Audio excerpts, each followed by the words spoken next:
tous les esprits se reposent, mais aucun esprit ne dort. Le repos, ce n'est pas le sommeil. Le repos, c'est l'absence d'inquiétude. Le repos, c'est l'absence de tourment. C'est tout. Le repos, ce n'est pas le sommeil. Le repos, c'est l'absence de tourment. Toi qui es en train de m'écouter, j'ai une question. Est-ce que tu vis sans tourment? Ou il y a certaines choses qui te tourmentent? Est-ce que dans ta vie, il y a une absence de tourment? Je n'ai pas dit absence de problème. J'ai dit absence de tourment. Aujourd'hui, nous sommes là pour comprendre qu'il est possible d'avoir des problèmes sans avoir des tourments. Il est possible d'avoir des problèmes qui ne nous attristent pas. Il est possible de vivre, de marcher avec un Dieu qui, en présence des problèmes, te fait rire. Il est possible de vivre une vie sur la terre où, malgré la présence des problèmes, il y a toujours aussi la présence de la joie, de la paix et de la sérénité. Frères et sœurs, beaucoup parmi vous, vous pensez que c'est parce que l'argent vous manque que la joie vous manque. Certains, vous pensez que c'est parce qu'il y a un mari qui vous manque que la joie vous manque. D'autres, vous pensez que c'est parce qu'une cheminante vous manque que la joie vous manque. Certains pensent que c'est parce que le travail leur manque que la joie leur manque. Mais aujourd'hui, vous allez vous rendre compte qu'il y a des gens qui ont beaucoup d'argent, beaucoup d'enfants, qui ont des maisons, mais qui sont tourmentés parce qu'ils ne connaissent pas Silo. Il est possible d'avoir tout ce qu'on cherche sur la terre sans avoir ce dont on a besoin sur la terre. Ce que tu cherches n'est pas forcément ce dont tu as besoin. L'homme ne connaît pas son plus grand besoin. Voici pourquoi l'homme cherche des choses vaines, des choses inutiles. Et lorsque l'homme arrive à avoir ces choses même augmentent encore ses tourments. La différence entre le paradis et l'enfer, c'est quoi? L'enfer, ce n'est pas un lieu où il n'y a pas d'argent. L'enfer, c'est un lieu où il n'y a pas de paix. Toute personne qui vit une vie sans paix vit une vie d'enfer. L'enfer ne commence pas lorsqu'on meurt. L'enfer commence lorsqu'on perd la paix. L'enfer ne commence pas lorsqu'on meurt. L'enfer commence lorsqu'on perd la paix. C'est quand ta paix meurt, quand ta quiétude meurt, quand ta joie meurt, tu vis déjà l'enfer. Silo était un lieu où tous les hommes qui étaient tourmentés pendant 11 mois choisissaient un mois de l'année où ils venaient pour avoir la paix. C'était une manifestation de la présence de Dieu, une manifestation de la présence surnaturelle de Dieu, où l'homme venait croiser son Créateur, pas dans le but de lui demander des choses, mais juste dans le but de se prosterner et de l'adorer. Dieu avait donné un secret aux gens d'autrefois. C'est qu'en fait, l'adoration est le vaccin de la dépression. L'adoration est l'antidote de la dépression. Dieu leur avait dit, travaillez pendant 11 mois, mais au moins une fois par an, choisissez un moment où vous allez venir, juste pour vous prosterner. En fait, c'est comme si l'atmosphère d'adoration était une atmosphère où les gens venaient se décharger émotionnellement, moralement, de tout ce qu'ils avaient emmagasiné pendant toute l'année. Et aujourd'hui, par la grâce de Dieu, nous pouvons rentrer à Silo, pas une fois par an, mais chaque jour. Aujourd'hui, depuis que Jésus est venu, Silo n'est plus en Israël. Silo est dans les Écritures. En fait, Silo n'est plus un lieu, c'est une atmosphère. Chaque fois que tu peux te tenir quelque part pour adorer Jésus, tu as Silo. Chaque fois que tu peux te retirer des activités du quotidien pour commencer à te prosterner devant Dieu, tu es rentré à Silo. Mais il faut comprendre que Silo a été créé pas pour venir exposer des sujets de prière. Mais Silo a été créé pour venir te rafraîchir spirituellement et émotionnellement. Il y a plusieurs parmi nous. Lorsque émotionnellement, psychologiquement, moralement, nous allons être déchargés, on aura automatiquement des solutions à nos problèmes. Parfois, c'est parce qu'on a trop d'émotions, trop de pensées négatives qu'on a accumulées, qu'on n'arrive pas à réfléchir et à être productif. L'excès de tristesse produit une petite forme de manque d'intelligence. Plus tu es triste, plus tu es bête. Oui. Plus tu es triste, plus tu es bête. C'est pourquoi, en général, lorsque nous atteignons un certain niveau de colère, on dit des choses bêtes qu'on regrette. C'est vrai ou faux? N'est-ce pas que lorsqu'on pique des crises de colère, on fait des choses qu'on regrette? Ça veut dire que la colère nous rend fous, la tristesse nous rend bêtes. Donc imaginez-vous quelqu'un qui a 1 litre d'amertume, 1 litre de tristesse dans son âme. Il lui reste combien de litres d'intelligence?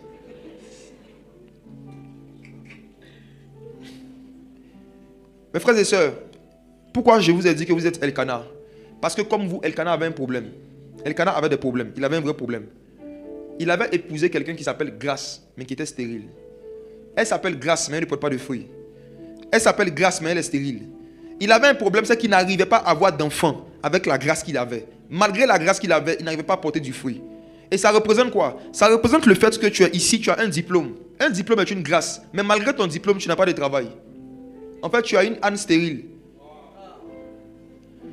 Âne représente les grâces que nous avons, mais qu'on ne peut pas utiliser pour gagner notre vie ou qu'on ne peut pas utiliser pour régler nos problèmes. Il y a des gens ici qui ont des dons spirituels, mais leurs dons spirituels n'édifient personne. Ils n'ont personne auprès de qui exercer. Âne stérile. Il y a des gens ici qui ont des métiers stériles. Tu travailles beaucoup, mais on ne te paye presque rien. Âne stérile. Tu as du travail, c'est bien, mais est-ce que ton travail qui s'appelle Âne arrive à produire beaucoup d'enfants? Combien d'argent ce travail produit? Stérilité. Tout ce que tu as dans ta vie, que tu ne peux pas utiliser pour régler tes problèmes, c'est une grâce stérile. La grâce peut être stérile. La grâce peut être stérile. Vous qui êtes mariés, c'est une grâce d'être marié. Mais votre mariage produit quoi? Le but du mariage, ce n'est pas d'avoir des enfants. Si le but du mariage, c'était de faire des enfants, quand Dieu a créé Adam et Ève, ils allaient commencer à faire des enfants dans le jardin d'Éden. Mais les premières personnes à qui Dieu a dit multipliez-vous, remplissez la terre, n'ont pas fait d'enfants pendant des centaines d'années en Éden. Celui à qui Dieu a dit remplir la terre, qui est Adam et Ève, à qui il a parlé, n'ont pas eu d'enfants en Éden. Ça veut dire que faire des enfants, ce n'était pas de ça que Dieu parlait quand il a dit multiplier la terre. Quand il dit multipliez-vous, remplissez la terre, il n'était pas en train de dire accoucher. Les frères, la terre est déjà remplie. La terre est tellement remplie qu'il y a des gens qui dorment dehors. Il y a tellement plus de place qu'il y a des sans-abri. Donc si toi tu dois chercher à te marier, ou si toi tu es marié, tu dois comprendre que le but de Dieu derrière ton mariage, ce n'est pas l'accouchement. Ce n'est pas ça. Multipliez-vous. Multipliez-vous.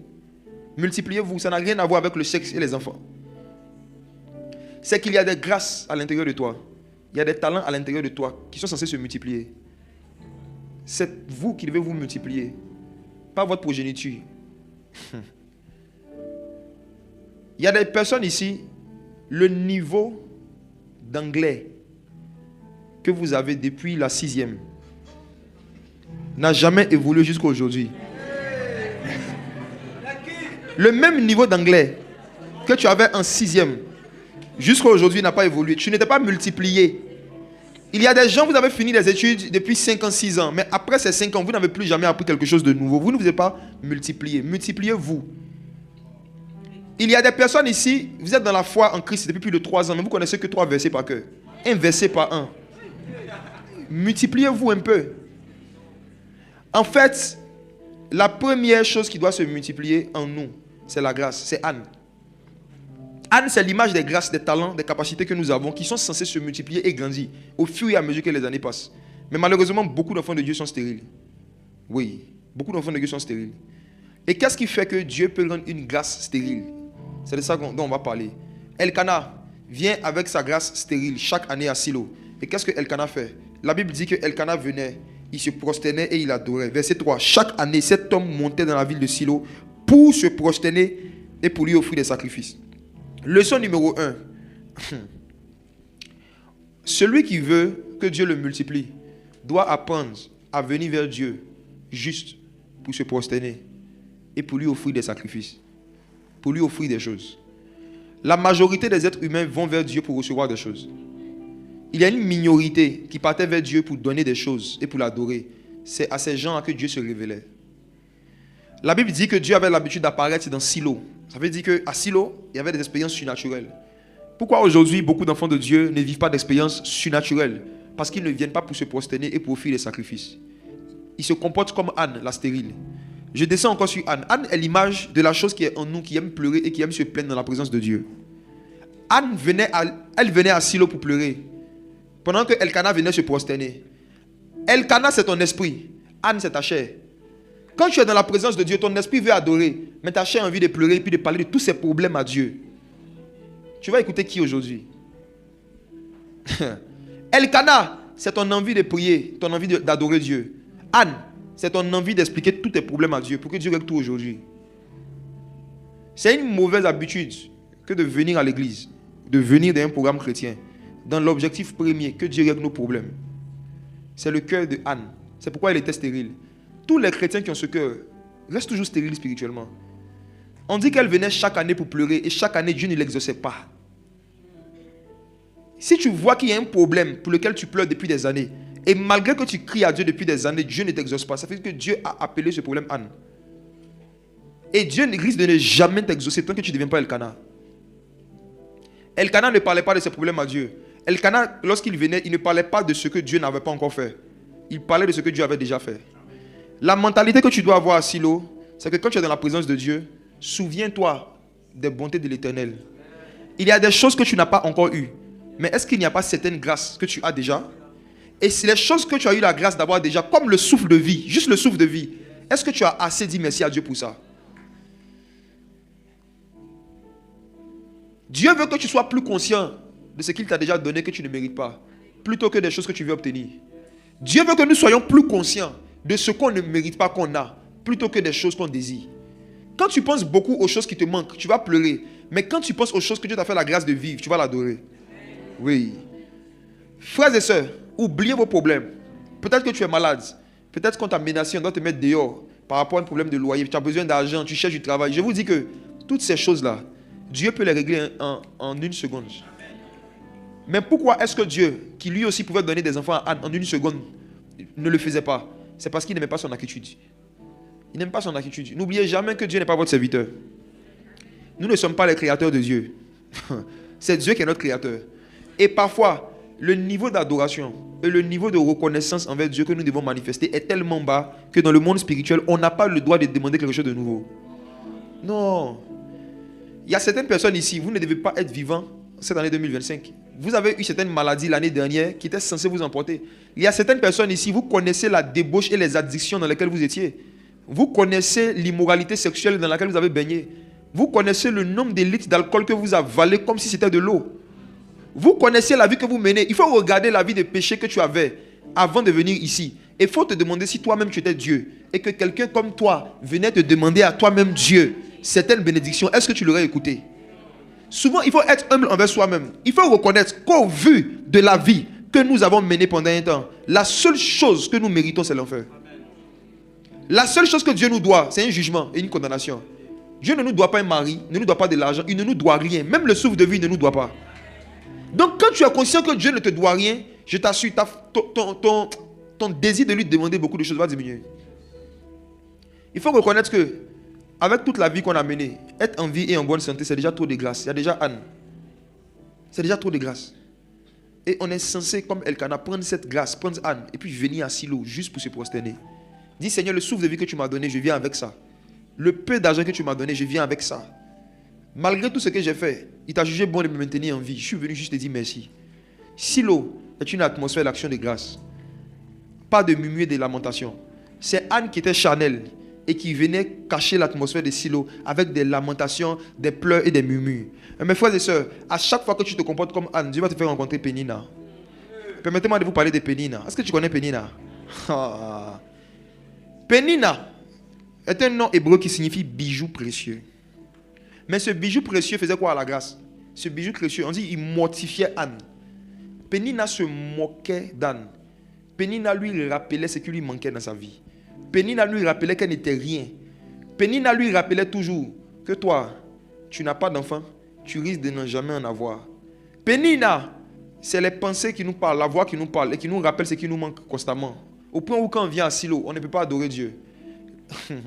Pénina, c'est la voix d'une catégorie d'esprits méchants, d'esprits moqueurs, qui prennent plaisir à nous rappeler tous nos problèmes.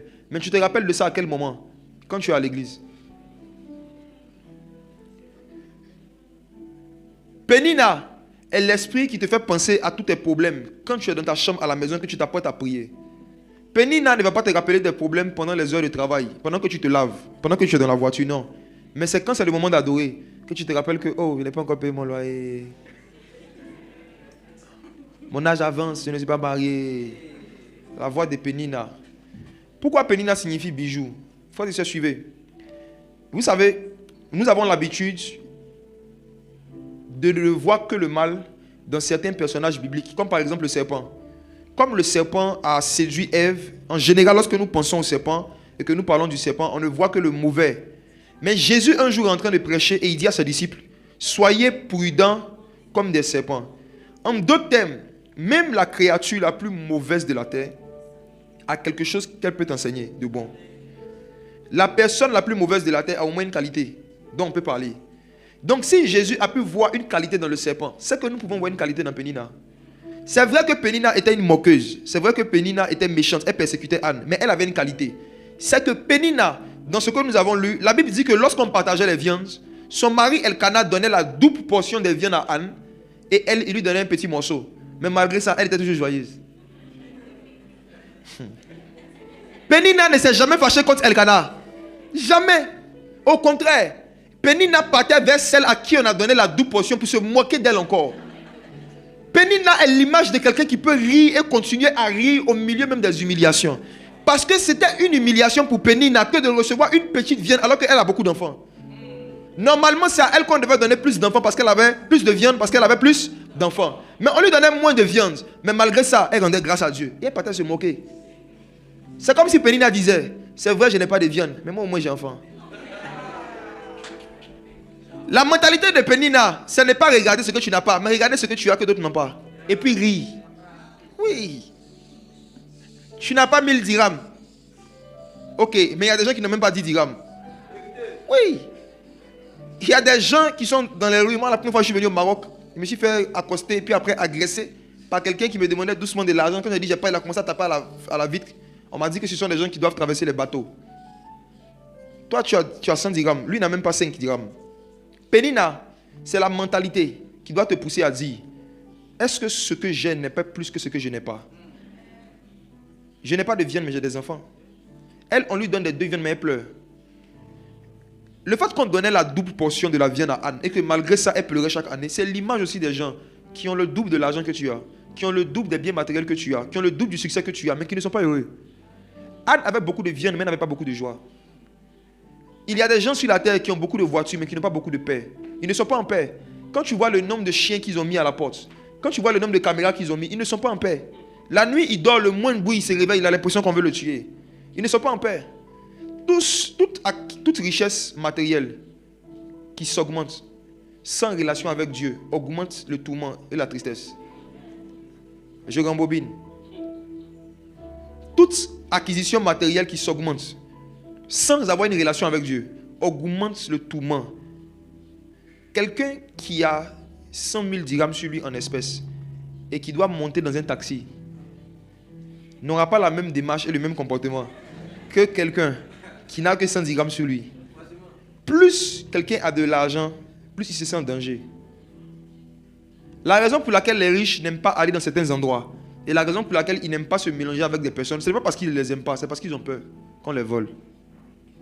C'est la peur. Ils vivent dans le tourment.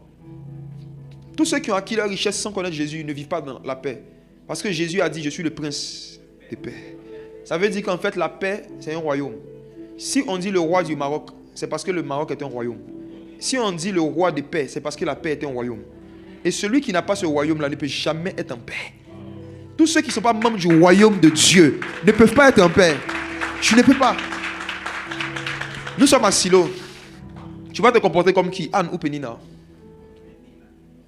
Anne ou Pénina? À Silo, il faut apprendre à se moquer des démons et des sorciers. Pénina qui se moque d'Anne, c'est aussi toi qui dois apprendre à te moquer. C'est l'église qui est en train de se moquer de Satan. Même si tu es arrivé d'avoir commis un péché avant de venir ici, et que le diable est en train de te faire culpabiliser, dis au diable, moi au moins, le sang de Jésus va me purifier. Toi, tu vas aller en enfer. Je vous donne un secret pour être toujours en joie. Moquez-vous des démons. Il peut arriver dans la marche avec Dieu que tu commettes une erreur. Mais la différence entre toi et les démons, c'est que toi, quand tu commets une erreur, il y a un sang dans le ciel qui peut te purifier et te restaurer. Mais Satan et les anges, quand eux, ils ont péché, Dieu les a condamnés pour toujours. Donc eux, au lieu de penser à leur futur, ils nous rappellent notre passé. Quand Satan te rappelle ton passé, il faut lui rappeler son futur. Quand le diable te rappelle ton passé, rappelle-lui son futur. Quand tu es là, tu es dans la présence de Dieu. Et puis des bêtises que tu as fait dans le passé te reviennent. Je te dis la vérité, c'est les démons qui sont en train de te parler. C'est la voix du diable. Le Saint-Esprit ne peut jamais te rappeler quelque chose de sale dans la présence de Dieu. Jamais. Le Saint-Esprit ne peut jamais te rappeler ce qui est sale dans la présence de Dieu. Il n'est pas l'esprit sale, il est l'esprit saint. Donc quand tu es dans la présence de Dieu et que tu te rappelles d'un aspect sale de ta vie, si c'est le Saint-Esprit, la Bible dit que la tristesse qui vient de l'esprit nous conduit à la repentance. Si ça vient du Saint-Esprit, c'est dans le but que tu te repentes maintenant et que le sang de Jésus te purifie. Mais si lorsque tu te rappelles, ça coupe ton adoration, ça met la tristesse. La Bible dit que la tristesse qui vient du monde produit la mort. Se rappeler de ses péchés juste pour être triste, c'est l'œuvre des démons. Et beaucoup d'enfants de Dieu se font avoir comme ça. Mais à Silo, tu as l'impression qu'il y a une voix qui est en train de se moquer de toi. Dis, toi aussi tu vas prier. Toi tu es chrétienne. Toi aussi tu es chrétienne. Dis à la voix, toi aussi tu es démon. Ouais. 1 Jean chapitre 2 verset 1, il est écrit: mes petits enfants, je vous ai dit ces choses afin que vous ne péchiez point. Mais si quelqu'un a péché, qu'il se souvienne que nous avons un avocat auprès du Père. Il est non seulement une victime de propitiation pour nos péchés, mais aussi pour ceux du monde entier. Voici l'écriture. Cela veut dire que ce que Dieu veut, c'est qu'on ne pêche pas. Mais s'il nous arrive de pécher, nous au moins, on a un avocat. Or, les démons, ils n'ont qu'un juge. Ils n'ont pas d'avocat, ils ont un juge. Et leur juge est notre avocat. Leur juge est notre avocat. Leur juge est notre avocat.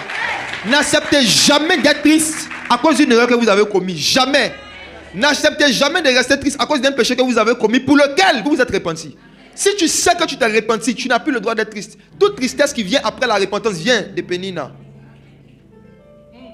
S'il se comporte comme Pénina, toi aussi comporte comme Pénina. Il se moque de ton passé, tu te moques de son futur. Et je vous assure, quand vous sentez qu'une culpabilité par rapport à quelque chose que vous avez abandonné, vous êtes repenti, il revient. Parlez à haute voix. Dis, Satan, il est écrit que tu es déjà jugé. Tu seras jeté en enfer, toi, tes cousins, tes enfants. Vous serez jetés en enfer. En ce qui me concerne, le Fils de Dieu était crucifié pour moi, enseveli. Il est ressuscité le 3e jour. Par son sang, je suis justifié, lavé, sanctifié. Laissez-moi tranquille. Je suis une nouvelle créature. Essayez, vous allez voir que quand vous confessez ça, les voix s'arrêtent. À Silo, il n'y a pas seulement la voix d'Elkana, il y a aussi la voix de Pénina. Il y a aussi la voix de Pénina. Il y a une sœur ici qui, dans son passé, a été lesbienne. Elle a eu une relation amoureuse, une relation intime avec quelqu'un du même sexe. Tu as abandonné ces choses aujourd'hui, tu décides de marcher avec Jésus. Mais chaque fois que tu viens dans la présence de Dieu, que tu viens à l'église, quand tu viens dans une atmosphère comme ça, il y a des scènes, des flashs de ton passé qui te reviennent. Et plusieurs fois, cette expérience a coupé ton adoration. Cette expérience t'a poussé à arrêter d'adorer. C'est aussi pour toi que Dieu est en train de donner ce message. Ce n'est pas Dieu qui t'en veut et qui te rappelle ton passé, c'est le diable. Le Saint-Esprit est un esprit de prophétie. La prophétie parle du futur. Le Saint-Esprit va te parler de ton futur. C'est Satan qui te parle de ton passé. Dieu veut que tu arrêtes de penser à ce que tu étais. Il veut que tu penses à ce que tu seras. Il veut faire de toi une femme de prière, une prophétesse à la précision incroyable. Il faut que tu penses à cette femme que tu as appelée à devenir. Quand tu vas commencer à fixer tes yeux sur ce que Dieu veut faire de toi, je te dis la vérité, non seulement il y a une puissance qui va venir sur toi, qui va te détacher de ton passé, mais Dieu va te donner une certaine autorité sur la culpabilité. Amen. Silo, le fait que Elkana, malgré qu'il avait un problème d'enfant, venait à Silo et qu'il ne parlait pas de son problème d'enfant, mais il venait juste se prosterner et adorer, ça représente aussi une étape de la vie chrétienne où on vient dans la présence de Dieu dans l'intention, premièrement, de nous sacrifier et de sacrifier des choses. On vient et avant de venir, on a déjà identifié ce qu'on va sacrifier. Si vous voulez expérimenter de fortes dimensions de la présence de Dieu, ne venez plus à l'église. Ne venez plus dans un endroit de prière sans avoir identifié quelque chose que vous allez sacrifier. Le fait même de venir à l'église et que c'est pendant que tu es à l'église, tu décides du montant que tu vas donner en offrande, c'est de l'immaturité, de l'inconscience prophétique. Tous ceux qui venaient vers Dieu avaient déjà identifié ce qu'ils allaient sacrifier avant de s'approcher de lui. Le fait de ne pas le faire est un signe qu'on n'est pas venu pour sacrifier, on est venu pour recevoir. En général, avant de venir, quand on a des problèmes, on a déjà identifié très clairement nos sujets de prière et les choses, les domaines même dans lesquels Dieu est censé nous parler. Il y a certains même peut-être, qui sont venus ici et qui ont prié pour dire Seigneur, permets qu'on prophétise sur moi. Tu seras déçu aujourd'hui. Sainte déception. Voici. À quel moment est-ce que Anne a eu l'enfant qu'elle demandait? C'est quand elle a arrêté de pleurer. Et quand elle a commencé à regarder dans la maison de Dieu, qu'est-ce qui manquait, qu'elle pouvait apporter. Un jour, Anne est venue à Silo et elle s'est rendue compte qu'il n'y avait plus de prophète. Quand vous lisez le 1 Samuel chapitre 1, vous allez voir qu'on dit quand Elkana venait chaque année, les fils d'Élie aussi étaient là. Ils ont donné cette précision parce que les fils d'Élie c'était des faux types. Pour dire qu'à Silo, il y a aussi des faux pasteurs, des faux prophètes, des faux frères. Tout ça c'est Silo. Anne vient et elle voit aussi les fils d'Élie. Anne vient, elle regarde, elle voit qu'il manque un sacrificateur et un prophète authentique. Donc qu'est-ce qu'elle fait? Elle change son sujet de prière. Au lieu de dire Seigneur, donne-moi un enfant, elle dit Seigneur, donne-toi un prophète. Anne vient à Silo et elle transforme son sujet en un sujet de Dieu. Elle dit à Dieu, c'est vrai qu'il me manque un enfant, mais toi, il te manque un prophète dans ta maison. Donc si tu me donnes un enfant, je te donne un prophète. C'est lorsque Anne a décidé d'exaucer Dieu qu'elle a été exaucée. Je vais vous dire un mystère. Dans le domaine de Silo, à Silo, Dieu te donne la possibilité de l'exaucer. Je m'explique. Dieu donne à l'homme la possibilité d'exaucer Dieu. Dans quel sens? Je dis que Dieu avait besoin d'un prophète. Il avait besoin d'un prophète. Mais qui peut donner un enfant à Dieu si ce n'est pas une femme? Dieu n'a pas d'utérus. Dieu a l'esprit des prophètes, mais il a besoin d'un corps. Or, pour qu'il y ait un corps, il faut qu'il y ait spermatozoïde et ovule qui fécondent. Donc, les seules personnes qui pouvaient exaucer Dieu dans son désir de citer un prophète, c'était Anne et Elkana. Donc, quand Anne vient dire à Dieu, si tu me donnes un enfant, je te donne un prophète, elle est en train d'exaucer un désir de Dieu d'avoir un prophète, mais qui ne peut passer que par 9 mois de grossesse et l'accouchement. Il y a certains parmi vous ici, vous pouvez exaucer Dieu dans différents domaines. Il y a des choses que Dieu veut faire sur la terre. Il a besoin d'un homme, il a besoin d'une femme. Dieu veut envoyer un réveil, par exemple, dans une université. Il a besoin d'un étudiant qui sera loin. Tu peux l'exaucer. Si Dieu a pour désir d'emmener un réveil dans une entreprise, il a besoin d'une travailleuse qui a le don de prophétie. Tu peux l'exaucer. Si Dieu veut envoyer des conversions dans ta famille, il a besoin de quelqu'un qui peut évangéliser avec une démonstration d'esprit et de puissance. Tu peux exaucer Dieu. Quand tu diras à Dieu, utilise-moi, tu es en train de l'exaucer. Quand tu diras, Seigneur, voici mon corps, empare-toi de moi, ou moi, fais de moi ce que tu veux. Tu es en train d'exaucer un désir que Dieu avait, d'avoir quelqu'un qui pourrait utiliser. Anne vient dans la présence de Dieu. Et à un moment, quand elle arrête de pleurer, elle se rend compte que ce n'est pas elle seule qui a des problèmes. Dieu aussi a des problèmes. À Silo, Dieu te parle de ses problèmes. Tu parles de pour toi, il te parle de pour lui. Toi, tu as besoin d'argent, lui, il a besoin de pasteurs. On fait comment? Toi, tu as besoin d'un mariage. Lui, il a besoin d'une église au Maroc. Parce qu'ils sont en train de fermer les églises. Dieu cherche quelqu'un qui va utiliser pour ouvrir des églises. À Silo, toi, tu viens dire à Dieu que tu as besoin d'une bourse d'études. Dieu te dit, ok, mais moi, j'ai besoin de quelqu'un qui va étudier la Bible. À Silo, Dieu te fait comprendre que tu as des problèmes terrestres. Lui, il a des problèmes célestes. À Silo, Dieu te fait comprendre que tu as des problèmes émotionnels. Lui, il a des problèmes relationnels.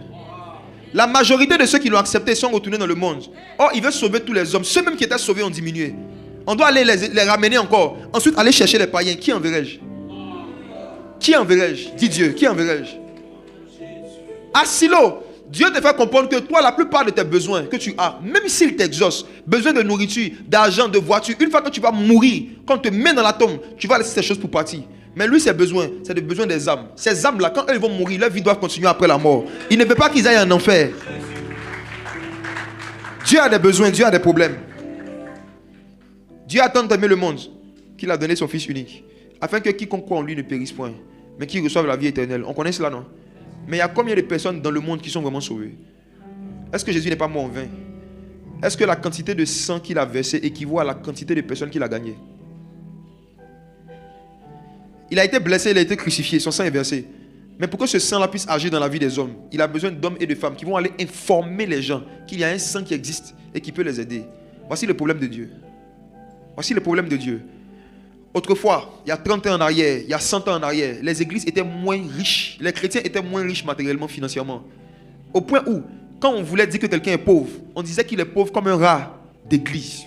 Ça veut dire qu'à l'église, même les rats étaient piqués. Même les rats étaient pauvres à l'église.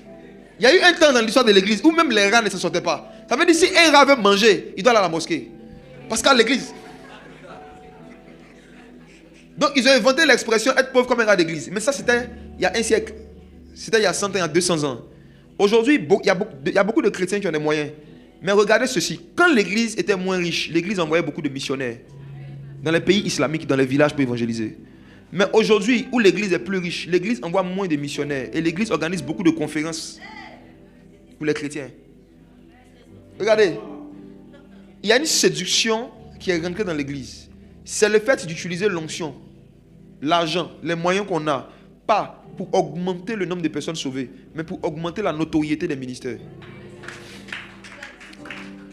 Il y a une séduction qui est rentrée dans l'église. Cette séduction, c'est d'utiliser les moyens qu'on a pour augmenter la notoriété des hommes de Dieu, mais pas pour augmenter la connaissance que les gens ont du nom de Jésus. Qui enverrai-je, dit le Seigneur. La même chose se passait au temps d'Anne. Les manifestations authentiques de l'esprit de prophétie avaient disparu. Parce que la majorité des hommes venaient juste pour leurs propres besoins. Ils venaient pour leurs propres problèmes vers Dieu. Et Anne aussi était dans le lot. Mais heureusement, un jour, elle a pris une décision de changer. Elle a décidé de dire, Seigneur, c'est vrai que je n'ai pas d'enfant. Mais toi, tu n'as pas de prophète. Donne-moi un enfant, je te donne un prophète. Et regardez ceci. Lisons Actes, chapitre 10, verset 34 à 35. Pendant qu'on est en train de chercher Actes, chapitre 20, verset 34 à 35, je vais dire ceci. Pendant qu'on cherche Actes 20, verset 34 à 35. Tout ce que tu demandes à Dieu, dans le seul but de répondre à toi tes besoins, est une demande charnelle. Je dis tout. Tout ce que tu demandes à Dieu, juste dans le but de répondre à un de tes besoins, c'est charnel. Il faut que derrière chaque réponse à tes besoins, il y ait en plus de répondre à tes besoins, un objectif qui concerne la gloire de Dieu. En fait, dans tout ce que nous recevons, Dieu doit recevoir quelque chose. Dis avec moi, Dieu est un commercial. Dieu est un commercial. On doit lui donner un pourcentage sur tout ce qu'il nous donne. Acte chapitre 20. Acte chapitre 20, verset 34. Vous savez vous-même que ces mains ont pourvu à vos besoins et à ceux des personnes qui étaient avec moi. Je vous ai montré de toute manière que c'est en travaillant ainsi qu'il faut soutenir les faibles et se rappeler les paroles du Seigneur qui a dit lui-même. Il y a plus de bonheur à donner qu'à recevoir. Dis avec moi, il y a plus de bonheur à donner qu'à recevoir. Tu sais pourquoi je ne vis pas le bonheur? Parce que je ne donne rien à personne. Il y a plus de bonheur à donner qu'à recevoir. Cette phrase signifie que Dieu a caché le bonheur des êtres humains dans la quantité de ce qu'il donne. Dieu a caché le bonheur, pas dans la réception, mais dans la donation. La majorité des gens qui ne vivent pas le bonheur sont des personnes qui, lorsque tu observes leur style de vie, ils vivent dans le but de recevoir des choses, pas dans le but de donner quelque chose à quelqu'un. Si tu veux avoir le bonheur, aujourd'hui, identifie quelqu'un ou identifie une cause pour laquelle tu vas te battre dans le but de donner à quelqu'un d'autre qu'à toi. Ce qu'on fait dans le but de donner aux autres, c'est de donner qu'il y a notre bonheur. L'apôtre Paul, ici, c'est lui qui parlait. Il était en train d'expliquer à des gens que quand je suis venu au milieu de vous, c'est vrai, j'étais prédicateur, mais j'ai fait exprès pendant un temps de travailler devant vous et de m'occuper, de prendre en charge financièrement un certain nombre de personnes. Pour vous dire quoi? Que le but du travail, ce n'est pas de répondre à ses besoins seuls. Écoutez-moi, vous tous qui travaillez, juste dans le but de répondre à vos besoins, vous ne travaillez pas pour Dieu. Vous ne travaillez pas selon le plan de Dieu. Tous ceux qui travaillent juste dans le but de pouvoir payer leurs factures, payer leur loyer, payer leur nourriture, votre travail est charnel. En fait, c'est une âne, grâce stérile. Pour Dieu, ce travail est stérile, il ne produit aucun fruit, il est inutile. Vous savez pourquoi? Parce que le but même du travail, c'est au début, au commencement, ce n'était pas que le travailleur puisse répondre à ses besoins. Le but du travail, c'était que le travailleur réponde aux besoins de quelqu'un d'autre. Je prends le cas d'Adam. Dieu crée un jardin. Dieu met des fruits partout. Et il dit à Adam de cultiver et de garder le jardin. Moi, j'ai une question à vous poser. Est-ce que Adam cultivait le jardin dans le but de manger? Si Adam avait faim, est-ce que Dieu lui disait que s'il ne travaille pas, il ne mange pas? Supposons que tu vis dans la maison de ton père et ton père te demande d'aller laver sa voiture. Est-ce que tu laves la voiture de ton père dans le but d'avoir un repas à midi? Est-ce que ton repas de midi est conditionné par le lavage de la voiture de ton père? Si ton père te demande de faire la lessive, est-ce que cela veut dire que si tu ne fais pas la lessive, ton père ne va pas te donner à manger? Non. Tu ne fais pas la lessive dans le but d'avoir un plat parce que tu es dans la maison de ton père. Adam était dans la maison de son père. Donc il ne travaille pas pour manger. Tous ceux qui travaillent juste dans le but de manger travaillent comme les animaux. Oui. Oui. Yes. Aujourd'hui, Dieu peut faire de toi quelqu'un de spirituel. C'est pourquoi il te dit cette vérité. Les gens spirituels ne travaillaient pas pour répondre à leurs besoins. Parce que nous, les gens spirituels, c'est Dieu qui répond à nos besoins. Qui a déjà vécu comme moi une période où tu ne travaillais pas, mais tu arrivais à manger?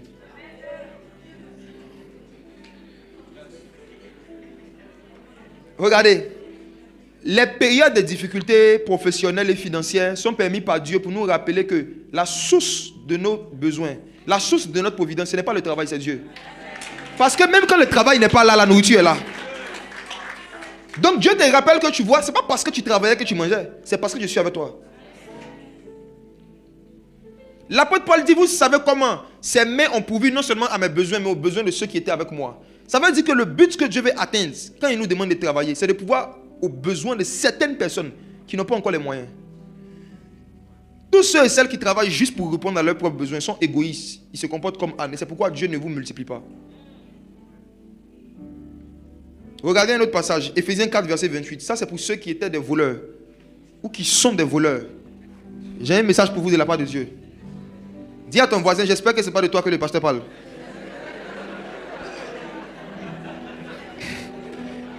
Chers voleurs, écoutez ce message. Éphésiens 4, verset 28. Éphésiens 4, verset 28. Que celui qui dérobait ne dérobe plus. Il faut remplacer dérober par voler. Sinon, il y en a qui ne vont pas bien comprendre. Réponds. Que celui qui volait ne vole plus. Oui, les oiseaux là. Oui.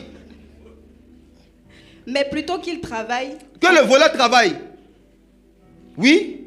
En faisant de ses mains ce qui est bien. Dans quel but? Pour avoir de quoi donner à celui qui est dans le besoin. Chers voleurs. Dieu dit dans sa parole que même les voleurs, s'ils doivent arrêter de voler et commencer à travailler, c'est même pas dans le but de pouvoir leurs besoins. Relis le verset. Que même celui qui volait ne vole plus. Oui. Mais plutôt qu'il travaille, en faisant de ses mains ce qui est bien, pour avoir de quoi donner à celui qui est dans le besoin. Pour avoir de quoi donner à celui qui est dans le besoin. Donc toi, voleur qui est en train de m'écouter, si tu prends la décision d'arrêter de voler, ça ne doit pas être dans le but de pouvoir tes besoins. Parce que tous ceux et celles qui travaillent, maintenant je parle de travailleurs, tous ceux et celles qui travaillent juste dans le but de pouvoir à leurs propres besoins deviennent des voleurs. Oui. C'est une question de temps. Travailler dans le but de répondre à ses besoins fera de toi un voleur. Oui. Dieu dit que le remède pour se préserver de l'envie de voler, c'est de travailler dans le but de pouvoir aux besoins des autres. Donc les voleurs, leur remède, ce n'est pas juste de leur donner du travail, c'est de leur donner un travail dont le salaire va contribuer aussi à aider quelqu'un d'autre qu'eux. Ça veut dire que le fait de travailler avec la conscience et l'objectif d'aider d'autres personnes nous donne une certaine maturité et une certaine sainteté.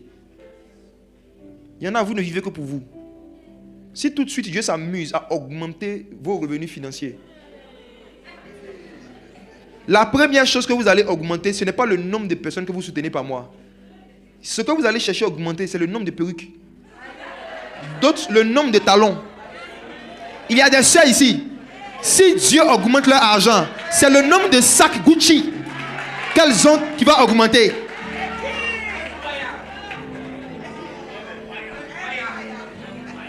Ce que Dieu va mettre dans ta main dépend de ce que tu comptes mettre dans la main de ton prochain.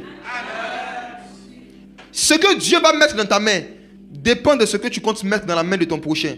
Et dans ce domaine, on ne peut pas tromper Dieu, il connaît nos cœurs. C'est pourquoi l'une des méthodes pour que Dieu t'expose à l'abondance matérielle, c'est d'avoir des projets sociaux. C'est d'avoir des projets sociaux. C'est d'avoir dans tes objectifs de vie le fait de pouvoir prendre en charge ou soutenir financièrement certaines personnes. Si Dieu voit ça, il va dire, ah, voici quelqu'un qui veut répondre à un de mes besoins sur la terre. À cause de cela, je vais répondre à ses besoins. Que celui qui vole arrête de voler et qu'il travaille dans le but de pouvoir aux besoins des autres. Il y a une sœur chrétienne qui était infirmière. Et elle avait l'habitude à la fin de la journée, lorsqu'on finissait de s'occuper des patients, de regarder la boîte de sparadrap. Et si jamais il y avait des sparadraps en supplément, elle prenait un peu, elle mettait dans son sac, sans demander à son patron. Elle se disait, ce n'est rien, ce n'est qu'un sparadrap. Elle prenait les restes de sparadrap, elle mettait dans son sac. Et elle partait à la maison. Et un jour, elle a fait un songe. Dans le songe, c'était l'enlèvement de l'église. Une trompette a sonné. Jésus était dans les airs. Il était venu enlever les chrétiens. Et Jésus a dit, montez vers moi. Et dans le songe, la sœur était en train de monter aussi au ciel. Et quand elle est arrivée au niveau du plafond, son pied était collé. Elle se retourne. Elle regarde. C'était quoi sur son pied? Sparadrap. Ce que tu as l'habitude de voler va te voler ton entrée au paradis.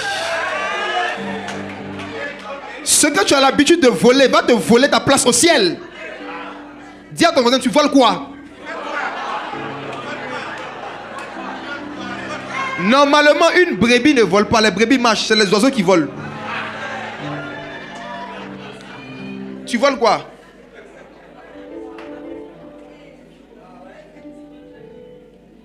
Il y a une autre qui travaillait dans un restaurant. Elle avait l'habitude à la fin de la journée, lorsqu'il y avait des gens qui ne mangeaient pas leur plat, qui terminaient leur plat, on devait d'abord demander les permissions au patron avant d'emballer et de partir avec. Elle ne demandait pas. Et elle avait l'habitude de voler les plats faits à base de poisson. Elle aimait beaucoup le poisson. Lorsqu'il y avait du poisson qui restait, elle prenait et mettait dans son sac. Un jour, elle a fait un songe. Jésus revient. Il est au ciel. La trompette sonne. Et Jésus dit montez. Et elle voit les gens autour d'elle en train de monter. Et elle veut monter. Elle a l'impression qu'elle est dans l'eau. Elle regarde autour d'elle beaucoup de poissons. Et les poissons lui ont dit, tu vas où? On est ensemble. Ce que tu as l'habitude de voler va te voler ton entrée au paradis. Que voles-tu?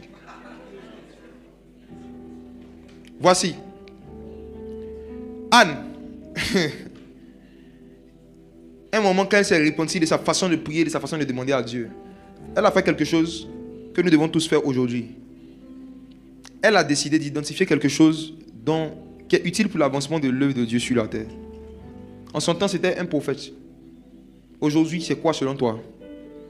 Est-ce que tu ne penses pas que dans l'église, avant l'enlèvement de l'église, avant que Jésus ne revienne, il n'y a pas certaines choses dont les églises ont besoin? Et que toi, tu peux te disposer pour qu'un jour, peut-être dans 1 mois, peut-être dans 6 mois, peut-être dans 2 ans, Dieu passe par toi pour régler? Est-ce que ça ne t'intéresserait pas un jour d'être assis au ciel, à la table des noces, avec Abraham, avec Isaac, et qu'on te demande, toi, avant de venir ici, qu'est-ce que tu as fait pour Dieu sur la terre? Qu'est-ce que tu vas dire? Il y a des gens ici, si Dieu vous enlève aujourd'hui et qu'il vous emmène au ciel, qu'on vous fait asseoir avec les personnages bibliques. Jérémie sera en train de raconter comment est-ce qu'il a été chicoté à cause de son ministère. L'apôtre Paul va expliquer comment est-ce qu'on l'a mis en prison à cause de Jésus. Tu vas voir l'apôtre Jacques qui va expliquer comment on l'a décapité. Tu vas voir Jean-Baptiste qui va expliquer comment est-ce qu'il se privait matériellement de beaucoup de choses. Il prêchait l'évangile dans le désert. Et pour lui dire merci, les gens l'ont mis en prison et on l'a décapité. Et la parole va arriver sur toi, on va te donner le micro. Bonjour, d'où viens-tu? Tu vas dire du Maroc. Qu'as-tu fait? Qu'as-tu subi pour ta foi? Qu'est-ce que tu as vécu pour Jésus avant d'arriver ici? Je te donne le micro. Tout le peuple te regarde, les anges te regardent, les 24 vieillards. Matthieu, Marc, Luc, Jean te regardent. Je te donne le micro. Qu'est-ce que toi tu as subi à cause de Jésus? Et puis tu prends le micro et tu dis, on a crié sur moi.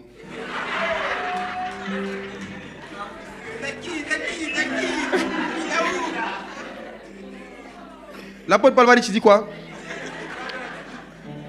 On a menti sur moi à l'église.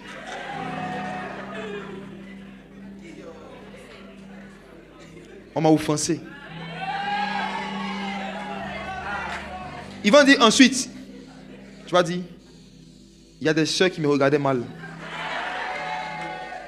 Ensuite, j'ai commis un péché, je me suis confié à un pasteur, il allait dire à tout le monde.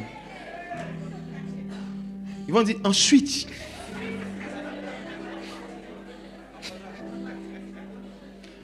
J'ai prié, j'ai jeûné pendant plusieurs jours. J'ai demandé quelque chose à Dieu. Il ne m'a pas répondu. L'apôtre va dire, Ange Gabriel, pardon, viens, tu la connais? Elle s'est trompée de royaume. Où elle est venue avant le temps.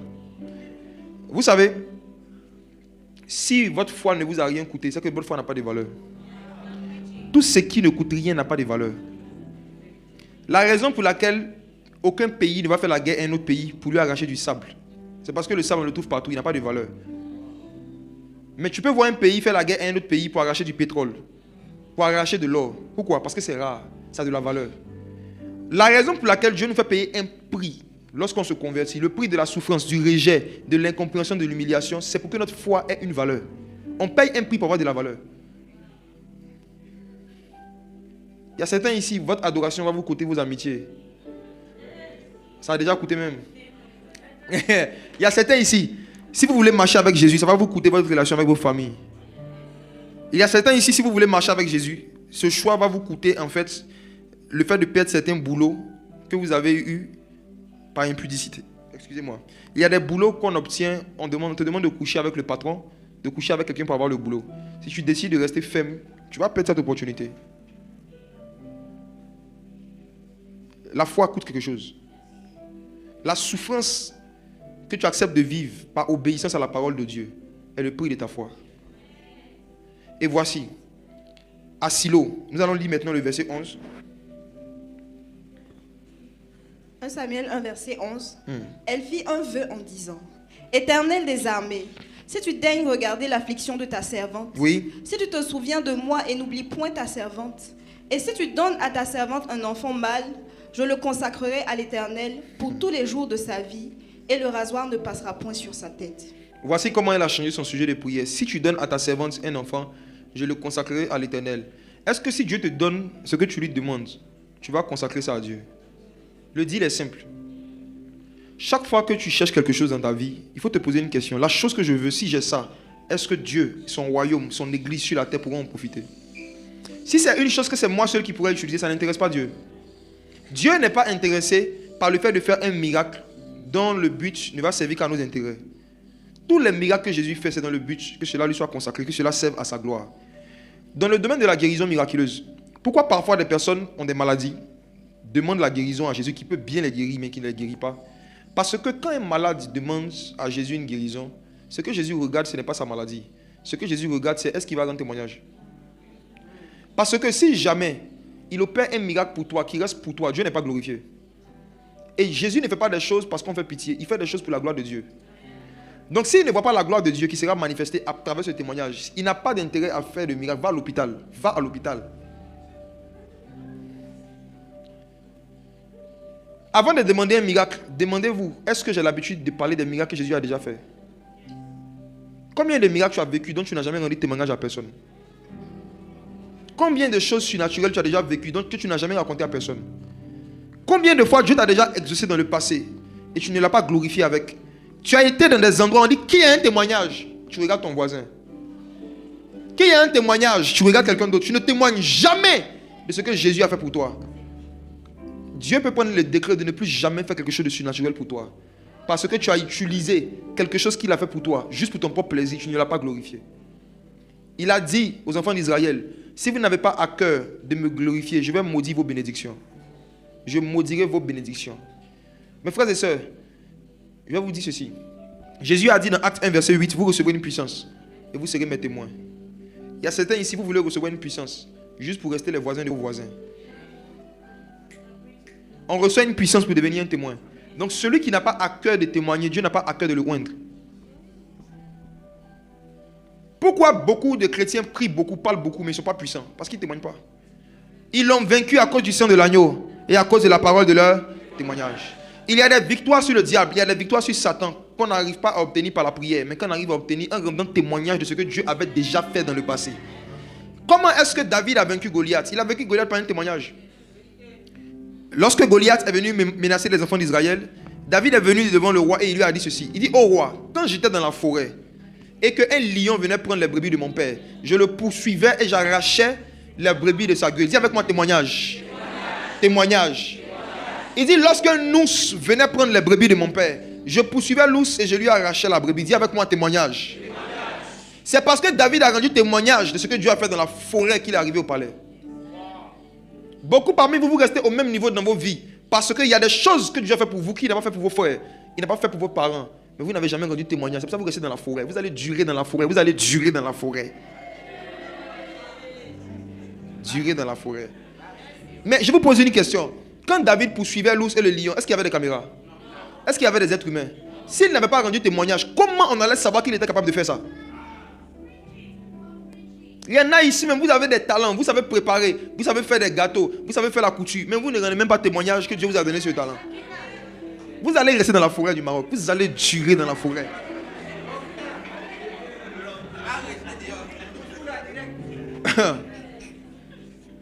Lorsque Dieu te donne une grâce, Satan va vouloir te donner un esprit de timidité. L'esprit de timidité va t'inspirer des pensées qui ressemblent à l'humilité. Moi, je vais rester caché. Moi, je vais rester caché. Moi, je ne veux pas qu'on te voie. Tu ne veux pas qu'on te voie. Pourquoi tu as fait une carte d'identité? Tu ne veux pas qu'on te voie. Pourquoi tu as un passeport? Il y a ta photo dessus. Quand tu partais à l'école et qu'on te donnait un exposé, quand tu venais devant tes amis, tu ne portais pas de cagoule. Quand il s'agissait d'exposer des informations humaines, tu venais à visage découvert. Maintenant, quand Dieu te donne une exhortation, un cantique, un talent, tu dis, je ne veux pas qu'on me voie. Tu as honte de Jésus. Tu as honte de Jésus. Tu as honte de Jésus. C'est le fond de l'affaire. Tu as honte de Jésus. À Silo, Anne vient. Il y a un homme de Dieu qui s'appelle Élie. Mais Anne ne demande pas de rendez-vous avec Élie. À Silo, Élie était là, mais Elkanah n'a pas cherché à parler avec Élie. Anne n'a pas parlé avec Élie. Est-ce que vous avez remarqué qu'il y avait un homme de Dieu qui s'appelait Élie? Mais ni Elkanah ni Anne ne partaient vers lui pour expliquer le problème. À Silo, on ne demande pas un rendez-vous avec un homme de Dieu. À Silo, on demande un rendez-vous avec le Dieu des hommes de Dieu. On ne vient pas à Silo pour rencontrer Élie. On vient à Silo pour rencontrer le Dieu d'Élie. À Silo, Dieu veut donner un témoignage personnel à chacun. Et pour que le témoignage soit authentique, il faut qu'on ne voit pas la main d'un homme dans l'affaire. Ce qui a donné de l'éclat au témoignage de Anne, c'est le fait que Élie n'a pas prié pour elle. C'est elle qui a parlé à Dieu. Et Dieu l'a exaucé. Élie est juste venu dire à Anne que le sujet pour lequel tu pries, Dieu t'a exaucé. La vérité, c'est quoi? C'est que tout à l'heure, quand nous allons adorer Dieu, si tu fais comme Elkanah, que tu te prosternes et l'adores, je ne connais pas le plus grand problème que tu vis. Mais c'est que Dieu enverra l'esprit d'Élie pour te dire que tu es exaucé à la fin. À la fin, il va te dire que tu es exaucé. Si comme Anne, tu décides aujourd'hui d'identifier un intérêt de Dieu et de dire au Seigneur, qu'est-ce qui manque dans ta maison? Qu'est-ce qui manque sur la terre? Et de dire, Seigneur, si tu me donnes telle chose, je vais te redonner ça pour que ton œuvre avance. Si Dieu voit ce cœur, tu vas croiser Élie. Tu vas croiser Élie. Élie est venu vers Anne pas parce qu'elle a cherché à voir Élie. Élie est venu vers Anne parce qu'elle a cherché à voir Dieu. Ah. Dieu a beaucoup d'enfants, mais il n'a pas beaucoup d'amis. Dieu a beaucoup d'enfants, mais malheureusement, il n'a pas beaucoup de serviteurs. Tout le monde vient vers lui pour dire, donne-moi, donne-moi, donne-moi, donne-moi, donne. Les enfants, moi j'en ai 2 à bas âge. Il y a un qui a 6 ans, l'autre a 4 ans. Dès que tu rentres à la maison, ils ne vont jamais te demander comment tu vas. Jamais. L'enfance se manifeste par l'ignorance de l'état de son père. Ce que toi tu veux, ce sont tes besoins. Dès que tu rentres, papa, j'ai faim. Papa, j'ai tel problème. Papa, j'ai tel problème. Ils ne sont pas méchants, ils sont enfants. Beaucoup de chrétiens ne sont pas méchants, mais ils sont enfants. Et parce qu'ils sont enfants, ils ne demandent jamais à Dieu comment tu vas. Ils ne viennent jamais dans la présence de Dieu pour dire, Seigneur, au-delà de mes besoins, que veux-tu que je fasse pour toi? L'enfant ne cherche pas à servir, l'enfant veut se faire servir. L'enfant est capable de taper à ta porte à 1h du matin pour te dire, j'ai faim. Mais si toi tu le réveilles à 1h du matin pour lui dire, viens m'accompagner au bureau, il va pleurer. L'enfant peut te dire, ne va pas au travail, reste avec moi toute la journée. Mais le même enfant, s'il a un besoin pour lequel tu n'as pas l'argent, il va pleurer. Il veut t'empêcher d'aller faire ton travail, en même temps il veut l'argent du travail. C'est l'enfance. C'est comme ça beaucoup d'enfants de Dieu, à cause de leur enfance. Ils veulent que Jésus soit dans leur présence toute la journée. Ils appellent ça l'intimité avec Dieu. Ils veulent que Jésus soit dans leur chambre. Seigneur, ton intimité, l'intimité.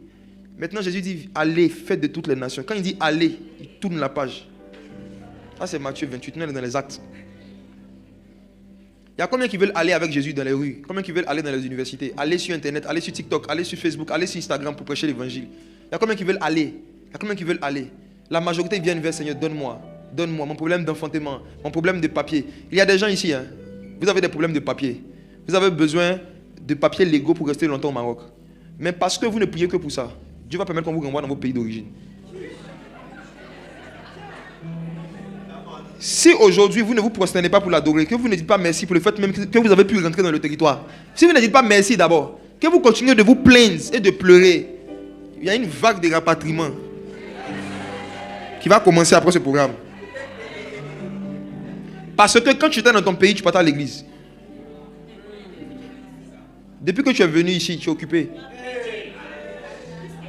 Écoutez-moi, chaque fois qu'une bénédiction sociale diminue votre service pour Dieu dans l'église, diminue votre présence et votre fréquentation de la maison de Dieu, vous êtes en train de dire à Dieu, tu as mal fait de me bénir. Depuis que tu m'as béni, je n'arrive plus à te servir.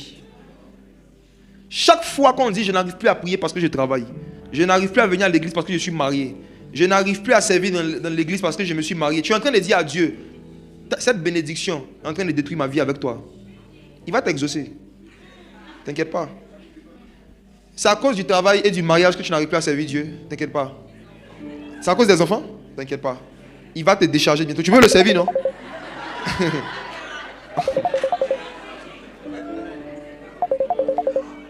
Toute bénédiction qui diminue ton zèle dans l'église est une malédiction masquée. Toute bénédiction qui diminue ton zèle pour la maison du Père va devenir une malédiction pour toi. Normalement pour Dieu, plus il augmente nos bénédictions, plus notre zèle doit augmenter. Notre service doit augmenter. Il y a des jeunes ici, Dieu a peur de vous donner le mariage. Parce que s'il vous donne, il ne va plus vous voir à l'église.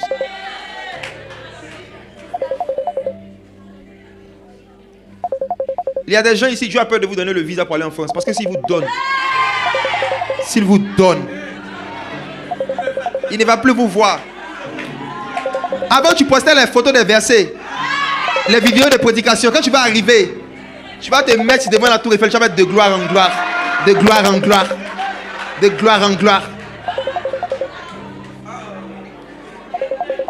Vous tous qui n'êtes pas le membre d'une église et qui ne servez pas Dieu dans une église, vous êtes des enfants immatures de Dieu. Dieu vous sert mais vous ne le savez pas. Vous prenez son sang pour laver vos péchés. Vous prenez sa parole pour consoler vos douleurs, vos gourmets. Vous prenez ces cantiques pour vous faire du bien. Vous chantez, vous dansez sur les cantiques chrétiens. Maintenant, vous faites quoi pour l'église, pour Dieu? Dieu vous donne tout, vous lui donnez quoi? Il y en a ici même qui font des offrandes par accident, mais qui veulent que Dieu les bénisse fréquemment. Tu te plains que toi, Dieu ne te donne pas des visions claires, Dieu ne te donne pas des songes régulièrement. Mais je te pose une question, toi tu donnes quoi à Dieu régulièrement? La couleur de tes visions ressemble à la couleur de tes offrandes.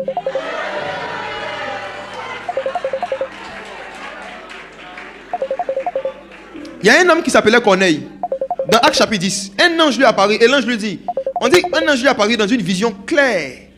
Et puis l'ange lui dit, Corneille, tes prières et tes aumônes, tes prières et tes dons sont montés devant Dieu. Vous, votre problème, c'est que c'est seulement vos chansons qui montent devant Dieu. Corneille, tes prières et tes dons sont montés et il s'en est souvenu. Il faisait des dons, on dit il priait continuellement et il faisait beaucoup de monde. À cause de cela, il avait des visions claires. Toi, tes visions sont en quelle couleur?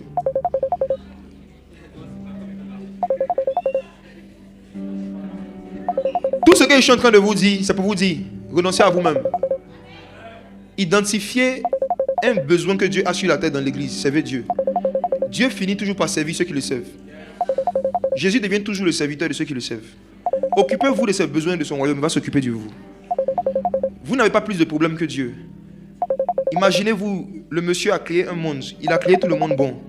Et puis il s'assoit aujourd'hui, quand il regarde France 24, il voit qu'on est en train de violer des femmes au Congo.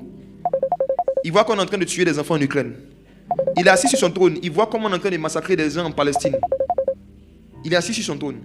Et puis pendant qu'il regarde ça, la sœur Anna vient devant Dieu, Seigneur, mon visa. La sœur vient devant Dieu, Seigneur, j'ai un problème de visa. Oh Seigneur, jusqu'à quand le mariage? Aucun homme ne me regarde.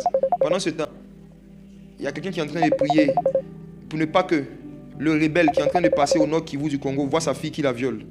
Dieu est en train d'écouter ce sujet de prière de cette mère qui dit Seigneur, cache mes filles qu'on ne les viole pas. Et puis en même temps, il regarde au Maroc, il y a une qui dit Seigneur, je vais dans de mèche. Mettez-vous à sa place. La dernière fois que tu t'es assis, tu as jeûné, prié pour que Dieu arrête la guerre dans un pays, c'est quand? Les gens mettent en commentaire, priez pour le Congo. Lui-même qui écrit là, il ne prie pas. Le gars même qui a même prié là, il a prié combien de temps? Jésus un jour est rentré dans la maison de Dieu et il a trouvé des gens qui ont fait du commerce. Chacun gérait son propre business. La Bible dit que Jésus s'est mis en colère. Il a pris un fouet. Il a renversé les business des gens. Il a détruit les commerces des gens. Et Jésus dit, cette maison devait être une maison de prière pour les nations. Mais vous en avez fait une caverne de voleurs, de commerçants. Ça veut dire qu'on peut arriver à un moment où, dans la maison de Dieu, tu regardes la vie des chrétiens, chacun est en train de gérer son business. Personne n'est en train d'intercéder pour les nations. On voit les informations à la télévision. Même dans votre propre pays, ici, est-ce que vous savez que l'État a commencé un processus de fermeture des églises? Vous savez? On dit qu'il y a un quartier qu'on appelle quoi à Sani. Ils ont fermé combien d'églises? 40 églises. Quand? Ça fait un mois. Est-ce que vous savez que 40 églises ont été fermées à Casa il y a un mois? Même l'église Vazoneux a été fermée. Maintenant, vous là, vous faites quoi? Vous avez prié pour ça? Vous êtes sûr? Non, soyons francs. Est-ce que vous priez pour que le royaume des cieux, le règne de Dieu se répande au Maroc? Vous priez juste pour avoir du travail, pour avoir de l'argent, pour avoir du mariage. Vous pensez que c'est ce qui va vous donner du bonheur? Il y a plus de bonheur à donner qu'à recevoir. Vous devez chercher à donner votre jeunesse, votre temps et vos prières au Saint-Esprit. Vous allez avoir plus de bonheur à donner qu'à recevoir.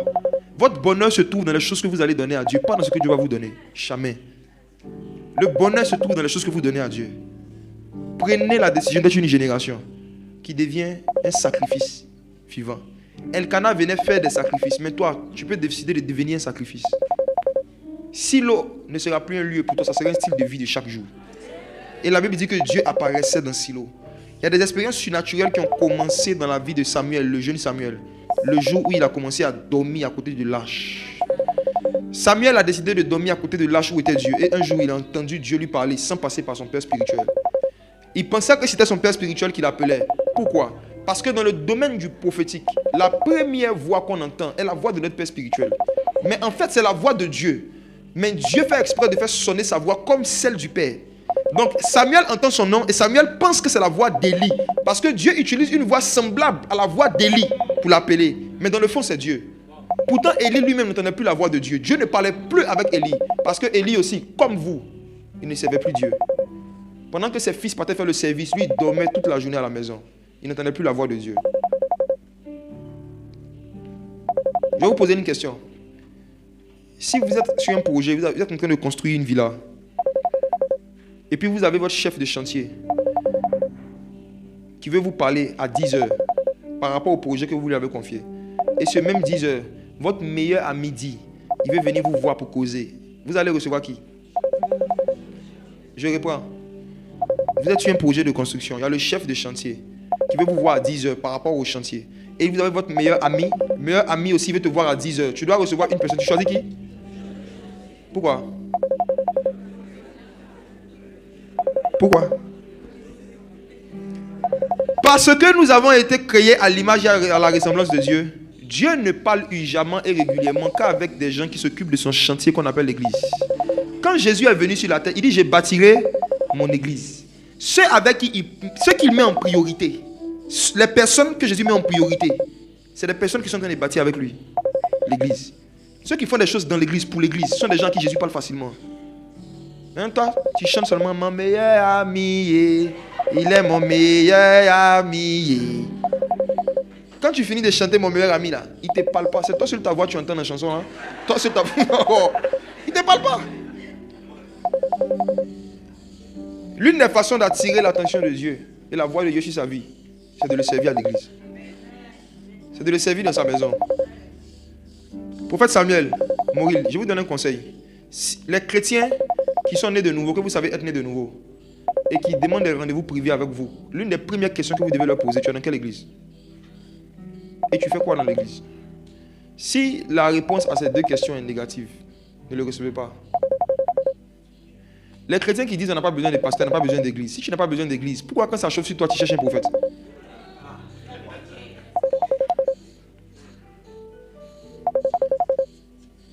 Comment tu peux dire que le lait est mauvais, mais tu aimes les vaches? Arrivé un moment, il faut comprendre aux gens que quand Satan est venu au ciel et qu'il a vu Dieu faire une réunion avec ses fils, Dieu n'a pas dit « As-tu vu mon fils Michel? As-tu vu mon fils Gabriel ?» Dieu n'a pas rendu témoignage des anges parce que ce sont juste des fils, des enfants. Mais Job était un serviteur. Donc Dieu dit « As-tu vu mon serviteur Job ?» Dans le monde des esprits, Dieu ne rend pas témoignage de ses fils. Il rend témoignage de ses serviteurs. Tout fils qui ne le sait pas, tout fils qui ne le sait pas, tout fils qui ne fait pas un service pour lui sur la terre, est exposé à certaines attaques de Satan. Satan n'a pas pu toucher Job parce qu'il était un serviteur. As-tu vu mon serviteur Job? Est-ce que Dieu peut parler comme ça de toi, Satan?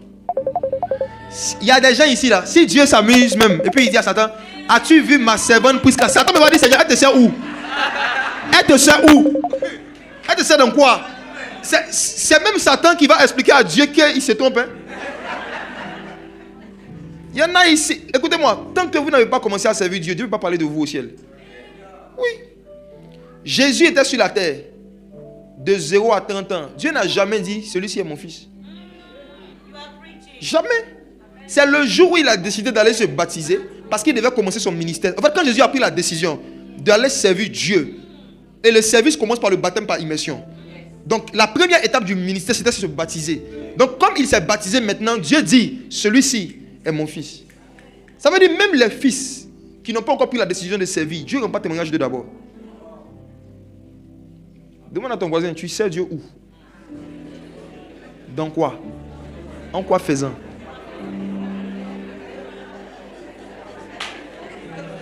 Il y a des gens ici que le diable a convaincu que leur appel spécifique, c'est le ministère d'acclamation.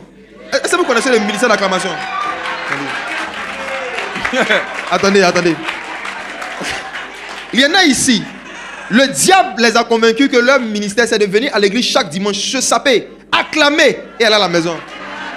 Le ministère de l'acclamation. Il n'est dans aucun département de l'église.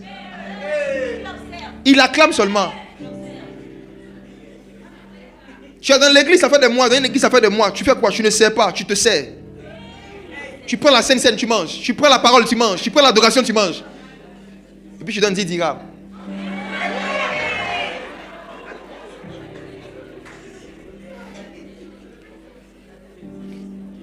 Tu n'as pas d'offrande. Tu n'as pas de talent. Tu fais quoi dans l'église? Tu bouffes seulement. Tu deviens le dévoreur. En fait, tu as un esprit. Tu as un esprit.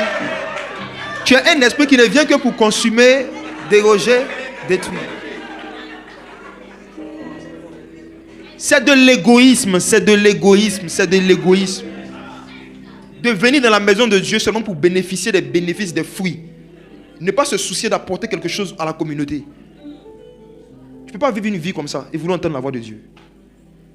Dieu ne parle pas régulièrement aux égoïstes. C'est pour ça que de temps en temps, tu fais un songe qui ne se termine pas. Tu fais un petit songe qui ne se termine pas. Ou bien quand le songe devient intéressant, quelqu'un te réveille. Parce que normalement, Dieu ne devait même pas te parler. Donc même les fois où il y a interférence au ciel et qu'un message se trompe pour venir dans ton rêve, un ange fait tout pour que l'expérience s'arrête. As-tu vu mon serviteur Job? Dieu a appelé Job son serviteur, pourtant il ne prêchait pas. Serviteur, ce n'est pas pasteur.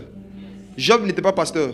Job ne prêchait pas. Job n'était pas prophète. Il n'était pas évangéliste. Job n'avait pas le don d'opérer des miracles. Job n'avait pas le don de guérison. Job ne prophétisait pas.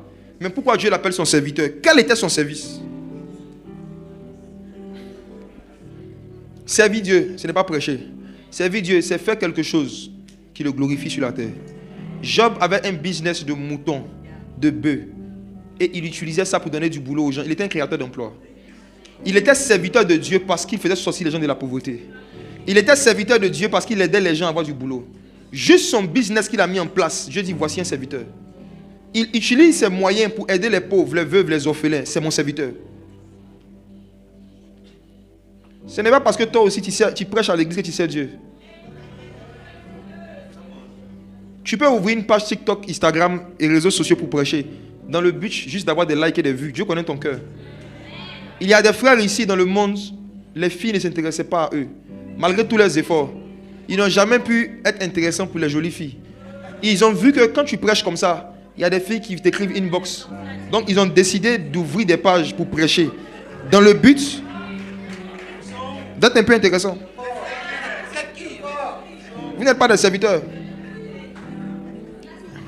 C'est le genre de jeunes prophètes qui n'ont de prophétie que pour les jolies filles métisses.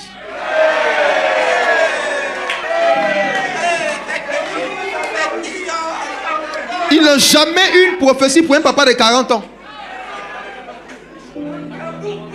Ils vont regarder vos profils. Vous les sœurs là, je vous dis, hein, il y a plein de jeunes prédicateurs sur les réseaux qui vont regarder votre profil, vos photos de profil.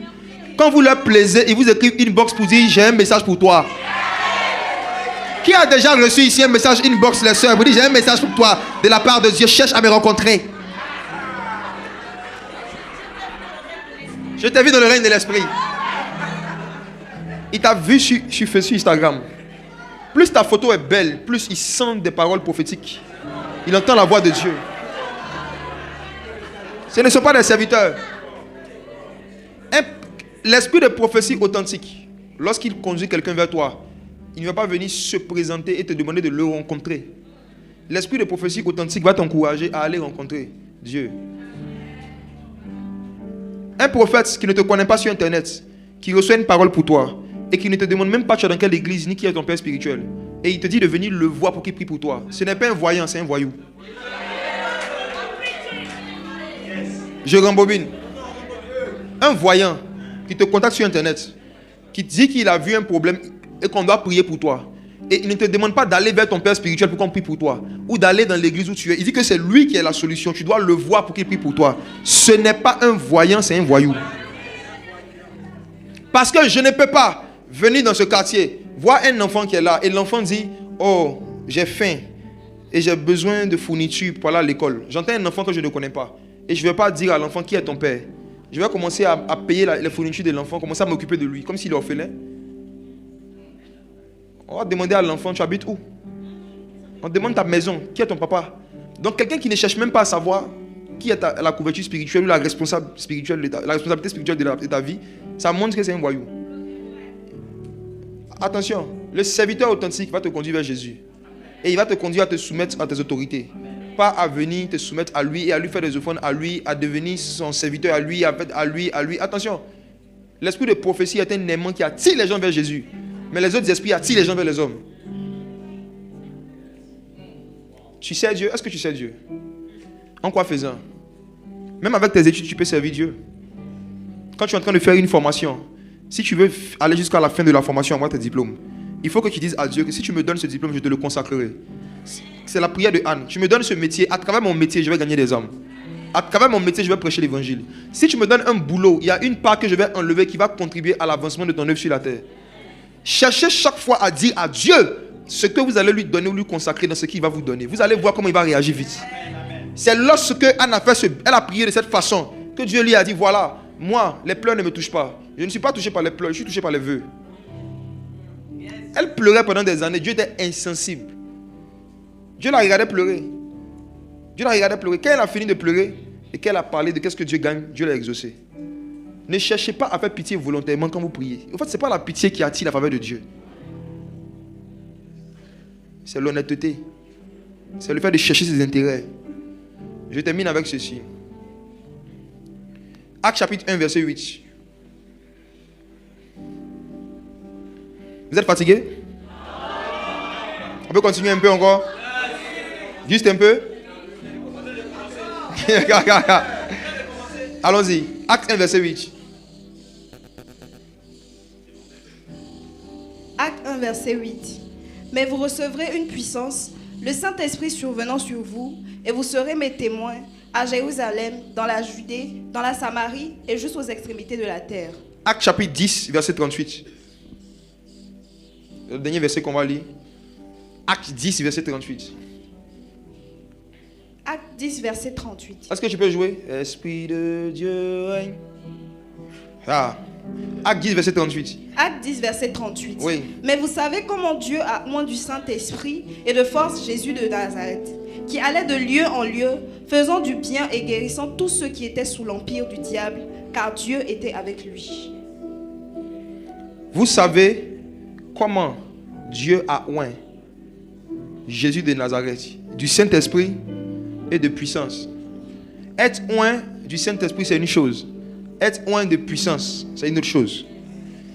Parmi vous qui êtes là, il y a deux catégories. Il y a ceux qui seront oints du Saint-Esprit et il y a ceux que Dieu veut oindre de puissance. Le but de l'onction, c'est d'aller de lieu en lieu pour faire du bien aux gens. Ce que l'onction poussait Jésus à faire, c'est aller faire du bien. Pour pouvoir faire du bien, il faut identifier des gens à qui on fait du mal. Il y a des gens à qui on fait du mal régulièrement et qui ne peuvent pas se défaire du mal qu'on leur fait parce qu'ils n'ont pas une puissance. Il faut une puissance pour venir leur faire du bien. Dieu nous donne l'onction pour faire du bien. Et tant que tu n'as pas pris dans ton cœur la décision de faire du bien à une catégorie de personnes en souffrance, Dieu ne va pas te oindre de puissance. On est oint du Saint-Esprit seulement lorsqu'on se répand de nos péchés. Quand on croit en Jésus, on devient une nouvelle créature. Dieu nous oint du Saint-Esprit. Quand Dieu nous oint du Saint-Esprit, c'est pour nous faire du bien à nous-mêmes, pour nous délivrer de nos péchés, pour briser nos addictions, pour nous donner la paix du cœur. Dieu nous oint du Saint-Esprit. Quand tu es oint du Saint-Esprit, tu as la paix du cœur. Le royaume des cieux, c'est la paix, la joie et la justice par le Saint-Esprit. Romains 14, verset 17. La paix, la joie et la justice par le Saint-Esprit. Quand Dieu te oint du Saint-Esprit, ce qui prouve que tu as été oint du Saint-Esprit, tu es toujours en paix, tu as toujours la joie et tu te sens juste. Même quand tu n'as rien, même au milieu des problèmes, la paix, la joie et la justice, la paix, la joie et la justice sont toujours ton partage. Mais quand Dieu veut maintenant t'utiliser pour faire du bien, pour délivrer ceux qui sont sous l'empire du diable, il doit te oindre de puissance. Est-ce que quelqu'un ici veut être oint du Saint-Esprit et de puissance? C'est ces deux types d'onction que Jésus avait. La majorité des chrétiens et même des jeunes qui sont engagés dans l'évangélisation sont oints du Saint-Esprit, c'est ça le problème. Ils n'ont que le Saint-Esprit, ils ne connaissent pas la puissance. Quand Dieu te oint du Saint-Esprit, il t'oint à l'intérieur de toi, ça c'est ton esprit. Mais quand Dieu te oint de puissance, de force, ça c'est à l'extérieur. C'est dans Luc 4, verset 18 que Jésus a été oint de force. Où il a dit, l'Esprit du Seigneur, où? Il est sur moi, pas en moi. Jésus est né, l'Esprit du Seigneur était en lui. Mais c'est arrivé à un autre moment de sa vie, 30 ans plus tard, qu'il est venu sur lui. Et pendant que je dis ça, il y a des gens ici que Dieu veut utiliser pour faire du bien.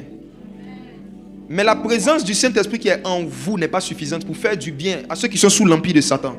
Il y a des démons que vous devez affronter. Il y a des familles que vous devez libérer. Même pour créer un business qui va donner de l'emploi aux gens et faire sortir les gens de la pauvreté, il faut une puissance. Pour certaines activités, les musulmans ne veulent pas qu'il y ait des chrétiens. Il y a des milliers et des secteurs d'activité. Si Dieu doit vous donner des marchés, c'est une puissance qui va pousser les gens à vous donner des marchés. Quand je parle de la puissance, je ne parle pas seulement de la faculté de parler en langue et de prophétiser. Je parle aussi de la faculté d'intégrer certains secteurs d'activité qui n'étaient réservés qu'à une catégorie de personnes. Peut-être que tu viens d'une famille pauvre, mais si Dieu te oint de puissance, il y a des métiers auxquels tu vas avoir accès. Et à travers ces métiers, tu vas faire sortir ta famille de la pauvreté. Il faut une puissance pour pouvoir commencer certaines formations et les achever. C'est facile de commencer les études. Ce qui est difficile, c'est de terminer. La fin d'une chose vaut mieux que son commencement. On peut commencer seul, mais pour terminer, il faut une puissance. Beaucoup d'étudiants sont venus ici avant toi, ils n'ont pas terminé leurs études. Beaucoup de gens ici au Maroc ont commencé des formations qu'ils n'arrivent pas à terminer. C'est un esprit qui fait ça. Il y en a ici, vous étiez brillants avant de venir commencer les études ici. Vous aimiez l'école jusqu'à ce que vous arriviez ici. Quand vous êtes arrivé ici, c'est comme si un zèle est parti, une démotivation est venue, un ensemble de problèmes et de découragement ont fait que jusqu'à aujourd'hui, vous avez du mal à avancer et à atteindre les raisons pour lesquelles vous êtes venu ici. Mais j'ai une bonne nouvelle pour vous, vous recevrez une puissance. Vous recevrez une puissance. Si seulement vous prenez la décision de mettre tout ce que vous savez faire, tout ce que vous êtes au service de l'œuvre de Dieu, donnez votre carrière à Dieu. En échange, il va vous donner une puissance. Donnez-lui votre jeunesse. En échange, il va vous donner une puissance. Donnez-lui votre argent, votre temps. En échange, il vous donnera une puissance. Cette puissance-là, l'argent ne peut pas l'acheter. Cette puissance-là, il n'y a aucune somme d'argent sur la terre qui peut la valoir. C'est cette puissance qui va te permettre d'acquérir ce que l'argent ne peut pas donner à un homme. Non seulement cette puissance va t'aider à régler tes problèmes, à dépasser tes limites, à atteindre tes objectifs, mais avec ça, tu pourras aussi faire du bien aux autres.